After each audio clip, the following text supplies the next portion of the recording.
Good afternoon. Good afternoon. Till others join, we start with the question answer of first digestion. Okay. So do you have the question answer with you from the topic digestion?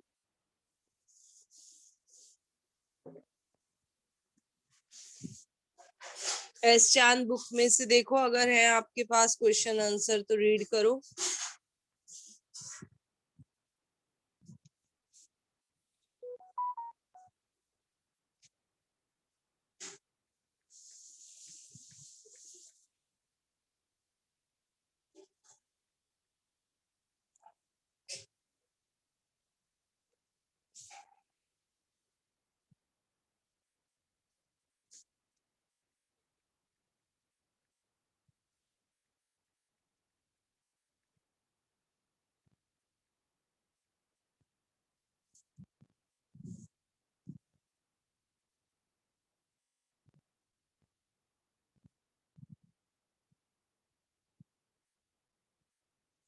चलो, first question is why are green plant called producer?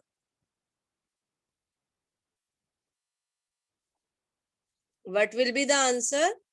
Green plants are called producer because they produce food for themselves as well as for other organism by the process called photosynthesis. Next question is, from where green plants get carbon dioxide? From where green plants get carbon dioxide? इसका क्या answer होगा? कहाँ से मिलेगी carbon dioxide? Air. Atmosphere, है ना. अच्छा, कुछ प्लांट्स ऐसे होते हैं जो वाटर में ग्रो करते हैं, यानी they are the aquatic plants. अब ये एक्वेटिक प्लांट्स को कहाँ से मिलती है CO2? Dissolved in water.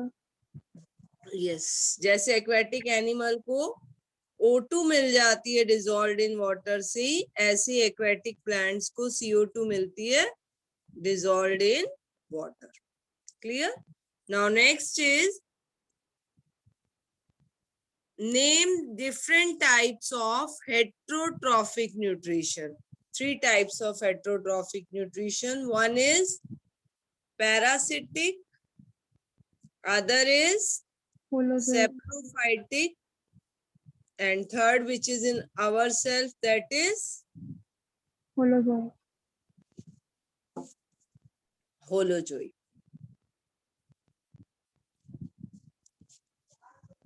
Parasitic में क्या होता है? They feed on the body of other organism, but they do not kill their organism.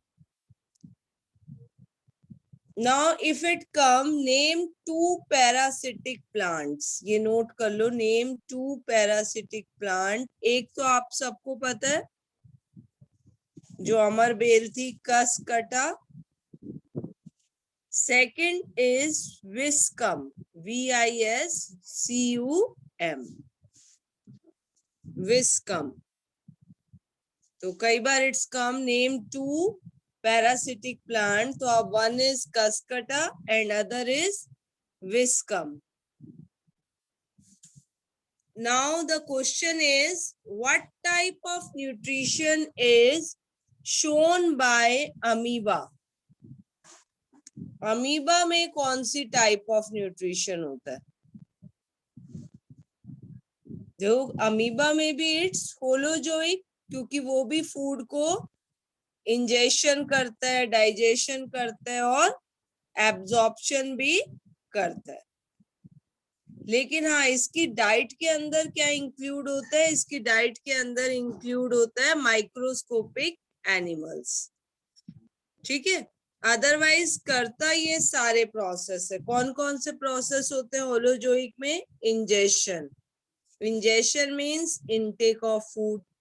फिर सेकंड होता है डाइजेशन, फूड को ब्रेक करना कॉम्प्लेक्स से सिंपल के अंदर। थर्ड होता है हमारा एब्जॉर्प्शन, जो डाइजेस्टेड फूड है उसको ब्लड एब्जॉर्ब करके सेपरेट आउट कर लेता है, this is the then assimilation, and last is जो अनडाइजेस्टेड फूड है दैट इज इजेशन। ये क्वेश्चन ऐसे भी आ जाता है, नेम 5 स्टेजेस ऑफ डाइजेशन, तो उसमें भी आप यही वाला आंसर लिख सकते हो। फिर हमने एक किया था, give the reaction of photosynthetic reaction, give photosynthetic reaction, याद है बेटा? पहले तो फोटोसिंथेसिस में क्या क्या नीड होती है वो बताओ। CO2 चाहिए होता है प्लस H2O, water, हाँ, and it will form sunlight. Glucose plus O2। Okay. Sunlight चाहिए, ये H म्यू का मतलब होता है सनलाइट, और क्लोरोफिल पिगमेंट वी नीड। अब क्या फिगर लगानी है इनके आगे CO2, H2 और O2 में? 66016. बिल्कुल 6616। नेक्स्ट क्वेश्चन आया, what is the function of small intestine during the digestion? This is very important question. Small intestine क्या रोल प्ले करती है ड्यूरिंग द डाइजेशन? तो as we discuss, small intestine has 2 organ attached with it. One is liver and other is pancreas. Liver से कौन सा juice release होता है? Bile. Bile juice. Bile juice के 2 फंक्शन है, एक तो ये मीडियम को एल्केलाइन करता है, Alkaline. सेकंड ये किसमें हेल्प करता है? फैट्स को डाइजेस्ट करने में, पर्टिकुलरली फैट्स को डाइजेस्ट करने में। पैनक्रियाज के अंदर 3 तरीके के एंजाइम्स थे which is present in pancreatic juice. Pancreas में पैनक्रिएटिक जूस है, 3 एंजाइम है। पहला है बेटा अमाइलेज। अमाइलेज किस पे काम करेगा? कार्बोहाइड्रेट्स। दूसरा कौन सा था? Trypsin. ट्रिप्सिन, वो किस पे काम करेगा? Digesting protein. हाँ, and for fats it has the third enzyme called Lipase. Lipase. ठीक है, ये लाइपेज जो होता है ना, ये वर्कआउट करता है बेसिक Fat. मीडियम में, इसलिए बाइल जूस हमें नीड होता है। फिर याद है हमने एक वर्ड यूज किया था, once the food is digested and it is get soft, तो हमने उस फूड को क्या कहा था? चाइम, है ना?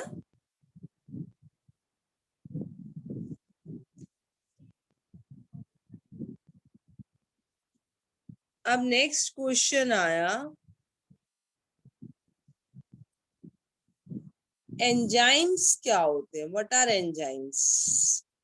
तो अगर कभी ये क्वेश्चंस आता है ना, तो आप क्या लिखोगे? बेसिकली एंजाइम्स जो होते हैं बेटा वो प्रोटीन होते हैं।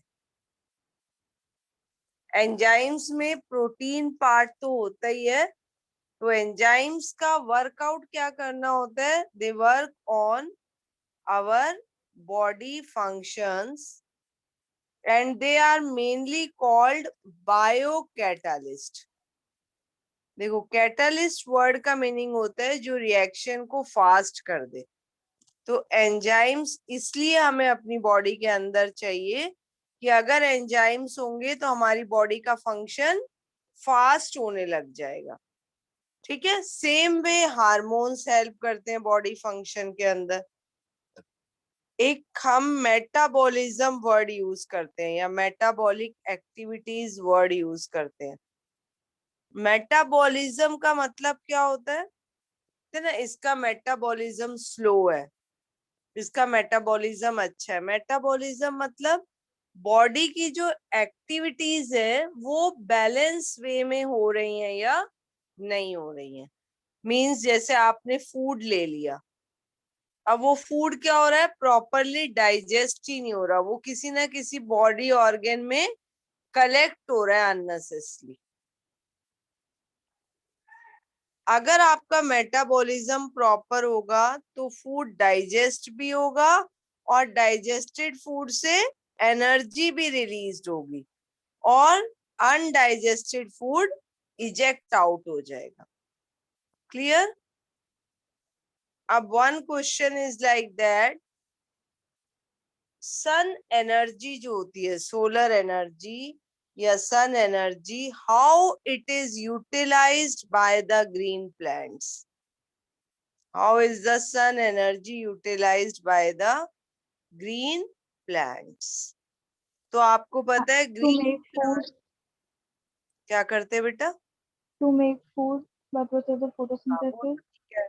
इसको बताओगे कैसे? इस सन एनर्जी को सबसे पहले सनलाइट को कौन एंट्रैप करता है अपने अंदर? बताओ। जो Plant, मेन मूवमेंट था फोटोसिंथेसिस में, हम कहते हैं ना क्लोरोफिल चाहिए हमें, तो वो क्लोरोफिल जो है ना उसके पास कैपेसिटी होती है सनलाइट को एंट्रैप करने की। Once the sunlight is entrapped, सबसे पहले इसका काम होता है वाटर को स्प्लिट कर दो, तोड़ दो। किसके अंदर? H2 और O2 के अंदर। अब O2 तो हमारा रिलीज हो जाएगा, ठीक है, और ये H2 को हम कहाँ यूज कर लेंगे? इसे हम यूज करेंगे कार्बन डाइऑक्साइड से ग्लूकोज फॉर्म करने में। तो sometime this question come, how is the radiant energy of sun is utilised? तो आप क्या बोलोगे कि सनलाइट जो होती है या सन की रेडिएशन में हीट भी जो होती है उसको कौन एंट्रैप कर रहा है? क्लोरोफिल। एंड सबसे पहले वो उसे यूज करके स्प्लिट कर रहा है वाटर को हाइड्रोजन एंड ऑक्सीजन के अंदर और एनर्जी को रिलीज करता है। ऑक्सीजन हमारे रिलीज हो गई, हाइड्रोजन यूज हो गई to convert CO2 into glucose.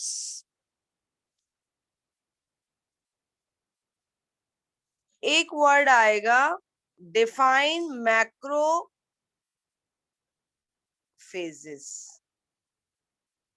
Define macrophages, या वर्ड आएगा what are macrophagous feeder. Macrophagous feeders किन्हें कहते हैं? अब देखो दो वर्ड होते हैं, एक होता है मैक्रो, एक होता है माइक्रो। माइक्रो का मतलब क्या होता है? माइक्रो, माइक्रो न्यूट्रिएंट्स, मतलब माइक्रोपोर्स। माइक्रो का मीनिंग होता है बेटा स्मॉल और मैक्रो का मीनिंग होता है लार्ज। फीडर का मतलब आपको समझ आ ही रहा है, फीड करते होंगे। तो these animal feed on large pieces of food, मतलब animals that take large pieces of food, उन्हें हम क्या कहेंगे? Macrophagous feeder. अगर इसका एग्जाम्पल पूछे तो एक हो जाएगा हाइड्रा। अब जैसे अगर आप अमीबा की बात करो तो अमीबा क्या है? माइक्रोफेगस है, वो तो छोटा फूड ले पाता है। अर्थवॉर्म माइक्रोफाइगस है, बहुत छोटा फूड लेता है। हाइड्रा और एक आएगा सी एनिमोन।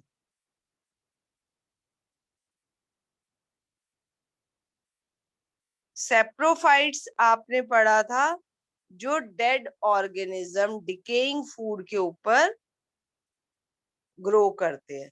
तो एक वर्ड आएगा, सेप्रोफाइट्स आर also called डेट्रीटिवोर्स, डेट्रीटिवोर्स, ठीक है। पैरासाइट्स आपको पता ही है क्या होते हैं।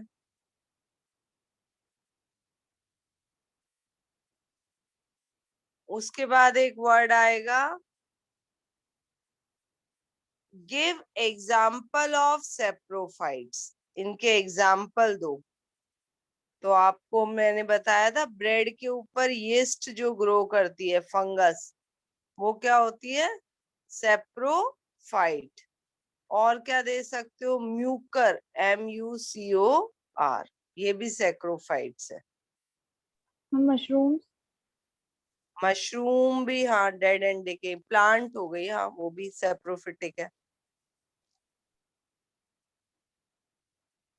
ऐसे ही बेटा एक वर्ड आता है, ये फिलिंग द ब्लैंक्स में आ जाता है, साइनोबैक्टीरिया। मतलब ऐसे ऐसे वर्ड्स होते हैं जो हम कई बार बुक में पढ़ते समय नहीं उनको ध्यान देते, बट वो 1 मार्क में आते हैं।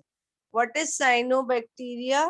तो आप ब्रैकेट में लिख दोगे ब्लू ग्रीन एल्गी।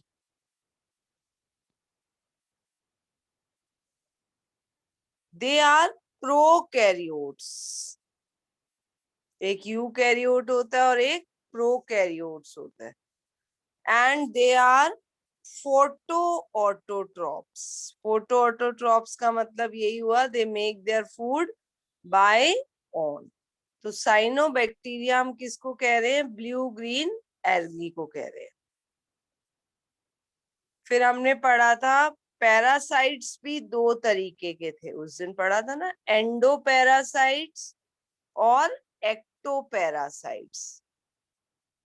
एंडोपैरासाइट का मीनिंग क्या था, which live inside the host, but harm ज्यादा नहीं पहुंचाते, उसे कभी भी अपने होस्ट को किल नहीं होने देते। Example, tape warm. आपने सुने कई बार बैक्टीरियल इन्फेक्शन हो जाता है, फूड इन्फेक्शन हो जाता है ना। तो उस समय क्या होता है, बॉडी के अंदर कोई ना कोई पैरासिटिक एंटर हो जाता है। उसके बाद एक आए एक्टोपैरासाइट। एक्टो मीन्स आउटसाइड, ऐसे parasite which live on the outer surface of host. इसका सबसे अच्छा एग्जाम्पल दे दोगे, लाइस। फिर हमने पढ़ा था कि एक लीच होती है, लीच क्या थी, जो बफेलो के ऊपर लग जाती है। तो ये क्या हो गई, एक्टो पैरासाइट्स, ठीक है। उसके बाद ये और बताओ, in stomach juice present is called dash. कौन सा जूस बोल रहे थे उसे, gastric juice. Gastric juice. What 3 things it contain? Hydrochloric acid and pepsin and mucus. HCl के क्या 2 फंक्शन है? It kill bacteria and it helps in the function of pepsin, क्योंकि yes, पेप्सिन को एसिडिक मीडियम चाहिए काम करने के लिए। म्यूकस किस क्या करता है? protect the inner lining of stomach बिल्कुल from सही, HCl. ठीक है। आपको अब क्वेश्चंस क्लियर हो रहे हैं किस तरीके के आ सकते हैं? Yes, ma'am. ओके। अगर इसके अलावा भी आपको कोई ऐसा क्वेश्चन मिलता है जो टफ लगता है, तो हम एक बार और डिस्कस कर लेंगे। अभी फिर हम नेक्स्ट टॉपिक स्टार्ट कर लें, रेस्पिरेशन। Yes, exam ma'am. कब है आपका? मैम भी पता नहीं है, स्कूल तो ऑफ हो गए हैं। अच्छा अच्छा, बोली चलो, 17 से थी। ओके ओके ओके, कुछ पता नहीं है अभी क्या होने वाला है ना, यस बट मैम। स्टिल हम अपना करते रहते हैं। रेस्पिरेशन पे आ जाते हैं। देखो आज तक जो आपको पता था ना, वो ब्रीदिंग होता था, हमें आज तक क्या मीनिंग पता था रेस्पिरेशन या कोई भी ऐसा वर्ड यूज होता था, तो हमें ये पता था कि इसका मतलब होता है ऑक्सीजन का इनटेक और CO2 का आउट होना, है ना। हमारी बॉडी रेस्पिरेशन कर रही है, रेस्पायर कर रही है, तो इसको हम सोचते थे कि बॉडी के अंदर अगर ऑक्सीजन जा रहा है तो वो रेस्पिरेशन है, ठीक है, और CO2 बाहर आना चाहिए। दोनों चीजें बहुत इंपॉर्टेंट है। जितना इम्पोर्टेंट इनहेल है ना O2 का, उतना ही इम्पोर्टेंट CO2 का एक्सेल भी है। आप एक छोटा सा एग्जाम्पल समझो। कई बार आप मॉर्निंग में उठते हो एंड जैसे आपका नींद खुल गया 6 बजे, बट आप उठे नहीं, बेड पे ही रहे 8 o'clock तक। ये जो 6 से 8 AM का टाइम होता है, instead of feeling rest, you wake up with little tiredness in the body. Is it happen sometimes? मतलब Yes, हम ma'am. इसलिए 2 घंटे लेटे रहे थे कि अभी हम और रेस्ट करना चाहते हैं, बट हम देखते हैं कि हम 6 बजे फ्रेश थे, 8 बजने तक हम थोड़ा और टायर्ड ही फील करने लग गए। उसके पीछे रीजन क्या होता है? उस 2 hours में हम मैक्सिमम थिंकिंग करते हैं, सो जाते हैं, फिर कुछ सोचते हैं, फिर सो जाते हैं, ऐसा चलता है, ठीक है। अब ये इतना थिंकिंग का प्रोसेस भी क्यों चल रहा होता है? CO2 हमारी मैक्सिमम रिलीज नहीं हुई होती।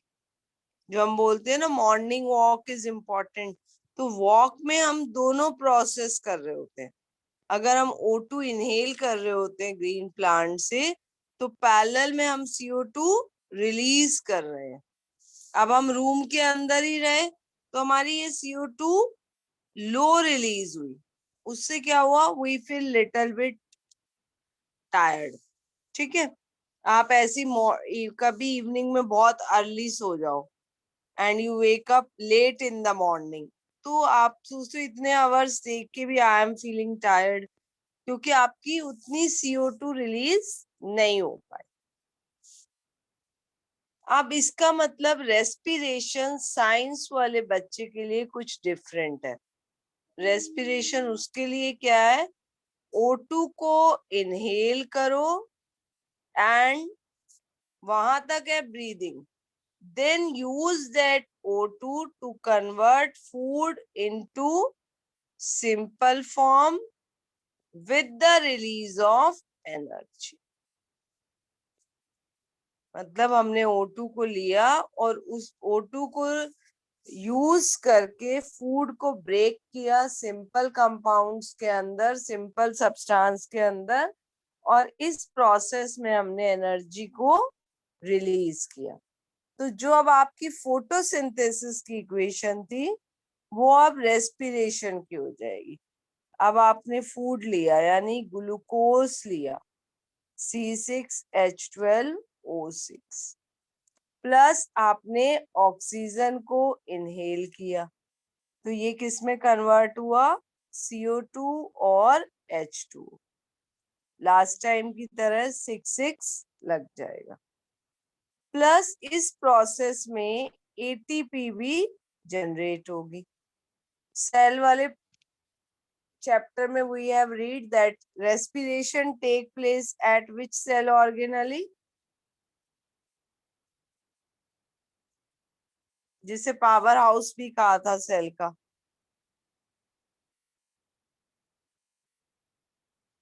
ATP. नहीं, वो तो एनर्जी रिलीज हुई। हो कहा रहा है रेस्पिरेशन का प्रोसेस बॉडी में सेल की कौन सी ऑर्गेनली के पास हो रहा है, जिसको हम पावर हाउस बुलाते हैं?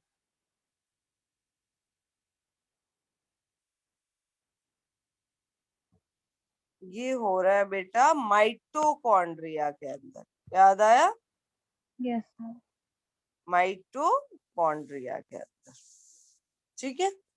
अब हम देखेंगे आगे चल के 2 तरीके का रेस्पिरेशन होता है। जो हमारी बॉडी में रेस्पिरेशन होता है, that respiration is called aerobic respiration. Aerobic means जो इनहेल ऑफ O2 से होता है, in which equation O2 is needed, जिसे ब्रेक करने के लिए O2 चाहिए होता है, उसको हम बोलते हैं एरोबिक रेस्पिरेशन, और वो प्रोड्यूस करता है 38 ATP। एक इक्वेशन में आपको इतनी हाई एनर्जी मिल जाती है। बट हम देखेंगे कि मैक्सिमम टाइम एरोबिक रेस्पिरेशन नहीं होता, जनरली क्या होता है, एनारोबिक भी हो जाता है कईयों के अंदर। एनारोबिक रेस्पिरेशन मतलब उतनी देर के लिए आपको O2 नहीं मिली। कई बार आप बहुत जिम करो या कोई एक्सरसाइज करो या आप साइकिलिंग करो, तो आप देखते हो आपको एक ना एक मसल पुल हो जाता है या क्रैम्प्स हो जाते हैं, मसल क्रैम्प, मतलब थोड़ी देर के लिए एक जोन के अंदर हाई पेन फील होता है, और विद टाइम वो अपने आप ठीक भी हो जाता है। आपको लगता है पैर कितना भारी हो गया, नीचे नहीं जा रहा, बट लेटर ऑन आप जिम से बाहर आते हो, देखते हो वो नॉर्मल हो गया। यानी उतनी देर क्या हुआ था, मस्कुलर क्रैम्प हुआ था, और वो मस्कुलर क्रैम्प किस वजह से हुआ था, जब आप एक्सरसाइज कर रहे थे, ब्रीदिंग तेज हो रही थी, आप O2 की नीड आपकी बढ़ चुकी थी। कई बार ऐसी ब्रीद अप हो गई आपसे जब आपको O2 था ही नहीं, एब्सेंट ऑफ O2 में हो गई ब्रीदिंग, यानी O2 उतनी देर आपने लिया ही नहीं, इतनी फास्ट आप मूव कर गए, तो उतनी देर के लिए आपकी मसल्स में क्या आ गए, क्रैम्प आ गए। अब जैसे ही आपने एक्सरसाइज रोकी, आप थोड़ी देर रुके, तो आपको क्या हुआ, सांस स्लो लिया आपने, ऑक्सीजन बॉडी के अंदर फिर से मिल गई, और वो मस्कुलर क्रैम्प ऑटोमेटिकली डिसअपियर हो गया। हम कुछ लगाते थोड़ी, हम आते हैं, थोड़ी देर बाद हम भूल जाते हैं कि हमारे इस पैर में कुछ हुआ था, वो झंझनाहट सी थी, वो ठीक हो गई। ठीक है, पावर हाउस कौन है, माइटोकॉन्ड्रिया। अब रेस्पिरेशन में इस समय क्या हुआ, मस्कुलर क्रैम्प जब हुआ तो क्या हुआ, तो देखो क्या हुआ, आप फूड ले रहे थे, O2 अब मिल नहीं पा रहा, जब O2 नहीं मिल पा रहा तो वो फूड किस में चेंज हो जाता है, लैक्टिक एसिड प्लस वाटर, तो अब आपको O2 रिलीज ही नहीं हुई। O2 रिलीज नहीं होने की वजह से आपकी मसल्स में क्या हो गया, मस्कुलर क्रैम्प, और ये ऑटोमेटिकली जैसे ही कंडीशन नॉर्मल होती है, आपको ऑक्सीजन मिलती है, तो आप देखते हो मस्कुलर क्रैम्प अपने आप चला गया। जब ऐसा हम करते हैं ना बेटा, एनारोबिक रेस्पिरेशन, उस समय हमारे पास ATP भी कम प्रोड्यूस्ड होता है, उस समय हमें ATP बहुत कम मिलता है। ATP की फुल फॉर्म क्या होगी, पता है आपको, एडिनोसाइन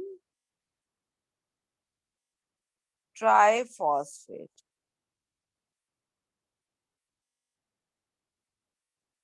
अगर ये ADP होता तो एडिनोसाइन डाइफॉस्फेट।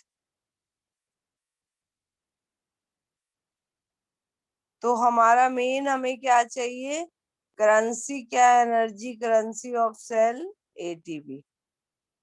तो हमें अगर ADP मिल भी रहा है तो विद टाइम हमें उसे कन्वर्ट करना पड़ेगा ATP के अंदर। अब एक क्वेश्चन आता है, एरोबिको या एनारोबिको, दोनों कंडीशन के अंदर जब सेल की रेस्पिरेशन होती है तो एक प्राइमरी स्टेज होती है जिसे हम बोलते हैं ग्लाइकोलिसिस। ग्लाइकोलिसिस का मतलब ग्लूकोज का break down. Glucose break down into simple organic compound.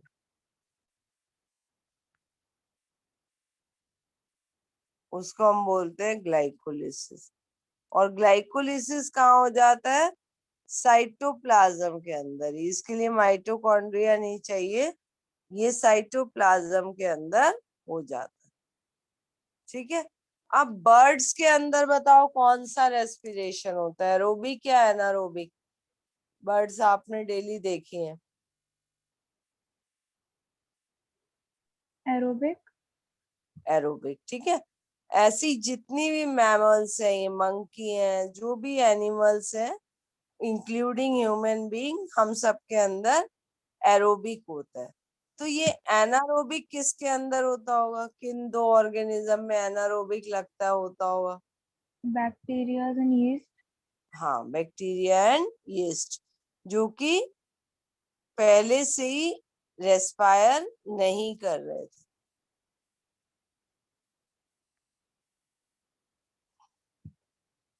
Respiration clear हो रहा है ना? इसका एस चांद वाला डायग्राम है बेटा आपके पास रेस्पिरेशन का बना हुआ? हम कौन से पेज पर हैं? मेरे पास बुक नहीं है, मैं तो ऐसे ही पढ़ा रही हूँ आपसे, तभी तो पूछ रही थी। एस चांद है आपके पास? Yes ma'am, human respiration system. हाँ, ह्यूमन रेस्पिरेशन। यस मैम बताओ है। क्या है ना डायग्राम? Yes ma'am. कौन से वाला बना हुआ है? वो बना होगा नॉस्ट्रिल्स वाला यस कि ma'am, no? Nostril, nasal passage. उसके बाद आगे बढ़े नेसल पैसेज, और आगे गए तो फेरिंग्स। ये पहले, हाँ, लैरिंग्स और फेरिंग्स। विंड पाइप है, और यस मैम। एक वॉइस बॉक्स को लैरिंग्स बोलते हैं। इससे आगे गए तो ये दो में डिवाइड हो रहा होगा, यस मैम, ब्रोंकियस। ब्रोंक्यूल्स। उसके आगे बढ़े तो और ब्रांचेस लंग्स। होंगी, यस मैम। है ना? ये दोनों लेफ्ट और राइट लंग्स है। और इन ब्रांचेस के आगे ऐसे कॉइल्ड सी सेल लगी होंगी। एल्वियोली। हाँ, एल्वियोले का क्या फंक्शन होता है? To increase the surface area of lungs. जैसे स्मॉल इंटेस्टाइन में विलेई थे, फिंगर लाइक प्रोजेक्शन, वो सरफेस एरिया इंक्रीज कर रहा था, ऐसे ही लंग्स के अंदर एल्वियोले लगा होता। ठीक है। अब क्वेश्चन आया, डिफाइन रेस्पिरेशन, तो आप क्या दोगे? Process which release energy by using O2 and by using oxidation of food by O2, है ना? Yes ma'am. यही कर रहा है ना? रेस्पायर करने से कौन से मेजर बेनिफिट होते हैं? Why respiration is important? क्योंकि सबसे कार्बन डाइऑक्साइड रिलीज होता है। O2 को रिलीज करता है, ये सबसे बड़ा यूज है। दूसरा हम क्या है? एनर्जी प्रोड्यूस करते हैं। एनर्जी प्रोड्यूस करता है। थर्ड, CO2 को यूज करता है, और CO2 अगर यूज हुई तो ग्रीन हाउस इफेक्ट के चांसेस कम हो जाएंगे।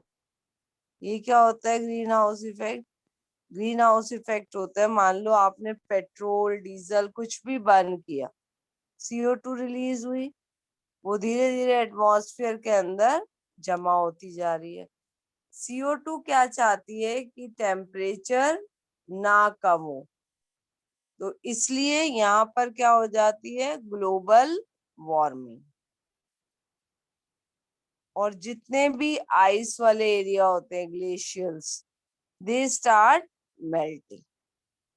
तो इसलिए O2 को कंज्यूम करना और CO2 को रिलीज करना एक बैलेंस वे में बहुत इंपॉर्टेंट है। मतलब ना तो हम CO2 अंदर रख सकते हैं, और ना ज्यादा CO2 को एनवायरनमेंट में रिलीज कर सकते हैं। ठीक है। फिर नेक्स्ट क्वेश्चन आया, सिंपलेस्ट फूड कौन सा है? सिंपलेस्ट फूड जो हमारी बॉडी इजीली डाइजेस्ट कर लेती है। ग्लूकोज। ग्लूकोज, ठीक है। उसके बाद अगर हमारे पास आए beside glucose name the other foods item, तो कौन से और फूड को हम डाइजेस्ट कर रहे हैं ग्लूकोज के अलावा? Proteins, protein, carbohydrate. कार्बोहाइड्रेट तो ग्लूकोज ही हो गया, और फैट्स, है ना। Yes ma'am. Dash process in which material produced in the cell of body are removed from the body। कौन सा प्रोसेस है जिससे कि मटेरियल आउटसाइड द बॉडी जाता है? 5 स्टेजेस थी, लास्ट वाली स्टेज क्या थी डाइजेशन में? इजेशन। इजेशन, ठीक है। एंड इजेशन अब हमारी बॉडी में 2 वेज हो रहा है। देखो, एक इजेशन लंग्स भी कर रहे हैं, देखो तो, क्योंकि लंग्स से भी CO2 रिलीज हो रहा है। दूसरा इजेशन किडनी हेल्प कर रहा है यूरिन बनाने में। क्लियर हो रहे हैं ये पॉइंट्स आपको? Yes ma'am. ओके। अब एक क्वेश्चन आएगा, एल्विलॉय जो थे उनका क्या बेनिफिट है? तो एल्विलॉय is beneficial because it increase surface area. surface because it increase surface area of lungs। Lung. Alveolar surface area increase होने से क्या बेनिफिट मिला? आप ज्यादा ऑक्सीजन को इनटेक कर सकते हो।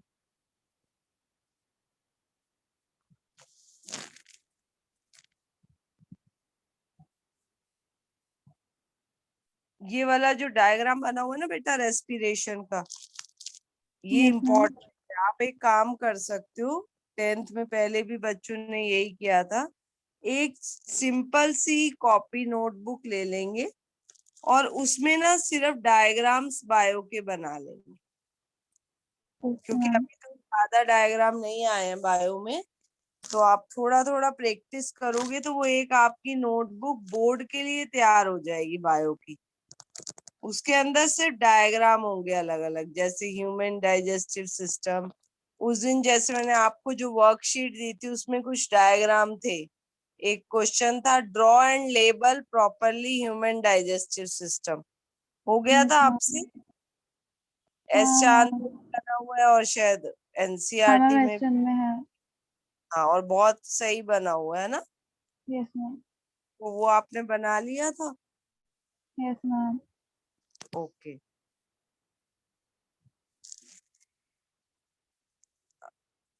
यहाँ से ये ब्रोंकस है, और ये क्या है जो इसके अंदर से ब्रांचेस निकल रही हैं जिसपे ब्रोंकियोल। एल्वियोलर ब्रोंकाइलोस है ना।